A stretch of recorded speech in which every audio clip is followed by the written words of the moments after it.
दोस्तों, अरब सागर के किनारे पाकिस्तान के बलूचिस्तान प्रांत के सुदूर दक्षिण पश्चिम में एक ऐसा शहर बसा है जिसे दुनिया आज गेम चेंजर के नाम से भी जानती है।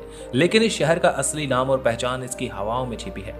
बात कर रहा हूँ ग्वादर की। ग्वादर शब्द दो बलूची शब्दों से मिलकर बना है। ग्वात यानी हवा और दर यानी दरवाजा, यानी इसका मतलब है हवा का दरवाजा। सदियों तक ये जगह सिर्फ मछुआरों की एक छोटी सी बस्ती थी, जहां रेत के टीले और समंदर की लहरें आपस में बातें करती थी। लेकिन आज ये शहर दक्षिण एशिया की राजधानी और व्यापार का एक अहम केंद्र बन चुका है। ये शहर अपनी अनोखी बनावट, जिसे हैमरहेड कहा जाता है, और अपने गहरे पानी के बंदरगाह यानी डीप सी पोर्ट के लिए मशहूर है।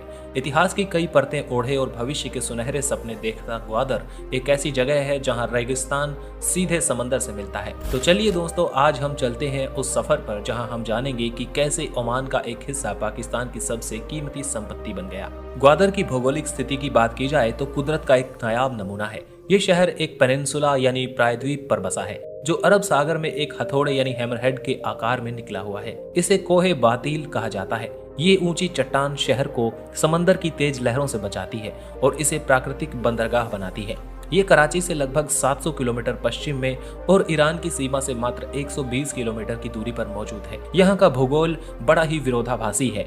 एक तरफ अंतहीन नीला समंदर है तो दूसरी तरफ बलूचिस्तान का सूखा और पथरीला रेगिस्तान। ग्वादर का इतिहास किसी फिल्मी कहानी से कम दिलचस्प नहीं है। ये जमीन सदियों से सिकंदर महान यानी अलेक्जेंडर द ग्रेट से लेकर पुर्तगालियों और मुगलों के कदमों की गवाही रही है। कहा जाता है कि जब सिकंदर भारत से लौट रहा था तो उसकी सेना इसी रेगिस्तान, जिसे तब गर्दोसिया कहा जाता था, इससे गुजरी थी और भीषण गर्मी में तबाह हो गई। लेकिन आधुनिक इतिहास में सबसे चौंकाने वाली बात यह है कि ग्वादर हमेशा से पाकिस्तान का हिस्सा नहीं था। 1783 ईस्वी में कलात के खान ने ये इलाका ओमान के सुल्तान को एक तोहफे के रूप में दे दिया। आपने सही सुना, लगभग 175 साल तक ग्वादर ओमान की सल्तनत का एक हिस्सा था। यहाँ ओमान का झंडा फहराया जाता था और यहाँ के गवर्नर ओमान से नियुक्त होते थे। जब 1947 में पाकिस्तान बना तब भी ग्वादर ओमान के पास ही था। फिर 1958 में पाकिस्तान सरकार ने कूटनीतिक बातचीत के बाद ओमान से ग्वादर को खरीदा। ये सौदा उस समय लगभग 5.5 अरब रुपए में हुआ। 8 सितंबर 1958 को आधिकारिक तौर पर ग्वादर पाकिस्तान का हिस्सा बना। ये शायद आधुनिक इतिहास का एकमात्र ऐसा उदाहरण है जहां किसी देश ने अपनी जमीन खरीदी हो। आज जो ग्वादर हम देखते हैं वो उसी ऐतिहासिक सौदे की देन है। ग्वादर की संस्कृति पूरी तरह से बलूची संस्कृति है, लेकिन इसमें ओमान और अरब संस्कृति का भी हल्का सा झलक देखने को मिलती है। यहाँ के लोग बेहद सादे, मेहमान नवाज और स्वाभिमानी होते हैं। ग्वादर के लोग पारंपरिक रूप से संगीत प्रेमी होते हैं।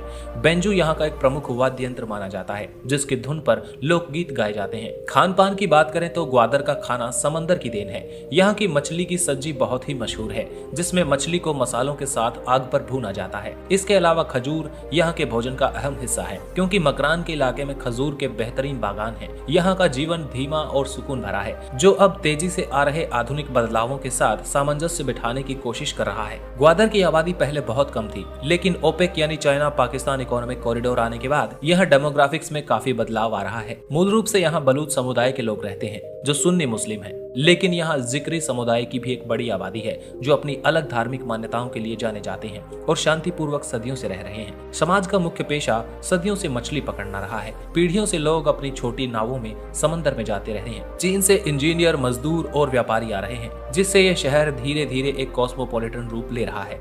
हालांकि स्थानीय लोगों में ये डर भी है कि कहीं इस विकास की दौड़ में उनकी अपनी पहचान कहीं खो न जाए। ग्वादर की तो पूरी पहचान ही कनेक्टिविटी पर टिकी है। इसे दुनिया के नक्शे पर लाने वाली सबसे बड़ी चीज है ग्वादर पोर्ट। ये दुनिया का सबसे गहरा प्राकृतिक बंदरगाह है, जहां बड़े बड़े जहाज लंगर डाल सकते हैं। ये चीन के लिए बहुत महत्वपूर्ण है, क्योंकि उसे अरब सागर और मध्य पूर्व तक सीधी पहुंच देता है। ग्वादर तक पहुंचने का रास्ता बहुत ही शानदार है। कराची से ग्वादर को जोड़ने वाला मकरान कोस्टल हाईवे दुनिया की सबसे खूबसूरत सड़कों में से एक माना जाता है। दोस्तों, आज की वीडियो में इतना ही। अगर आप भी ऐसा वीडियो अपने शहर के बारे में चाहते हैं तो इस वीडियो को लाइक करके कमेंट में अपने शहर का नाम लिखकर जरूर बताएं। Thanks for watching.